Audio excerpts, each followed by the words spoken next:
When I reflect on the resurrection, I'm always struck by how deeply it is bound to the crucifixion. We often want to rush past the cross, to move quickly from sorrow to joy, from pain to triumph. Perhaps that's because suffering frightens us. We fear humiliation, loss, and the cost of true surrender. But the truth of Easter cannot be separated from the wood of Calvary. The glory of the empty tomb is only fully understood in the shadow of the cross. For Jesus, the crucifixion was the death of himself in the flesh, the complete offering of his life out of love for the Father and for us.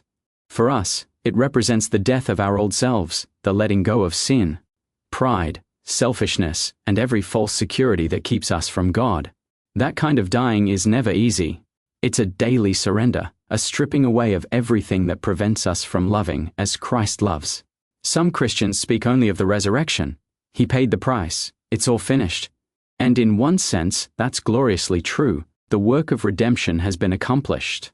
Yet, if we celebrate the resurrection while forgetting the cross, we risk misunderstanding the heart of salvation. We cannot have the victory of Easter without the sacrifice of Good Friday. If we only look upon the risen Christ and not the crucified Christ, we overlook the very path that leads to new life. The crucifixion and the resurrection are not separate events, but two movements of one divine mystery, the mystery of love poured out and love triumphant. They are like two sides of a single doorway. To enter into the joy of the resurrection, we must first pass through the suffering of the cross. There is no resurrection without death, no crown without thorns, no Easter morning without the darkness of the tomb.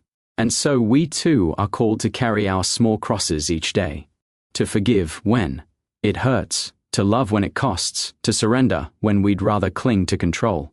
In doing so, we are united to Christ's own journey, and our suffering, joined to his, becomes redemptive.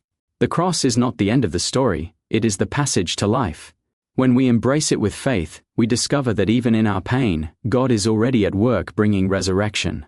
The path of discipleship always leads through Calvary, but beyond Calvary lies the radiant dawn of Easter.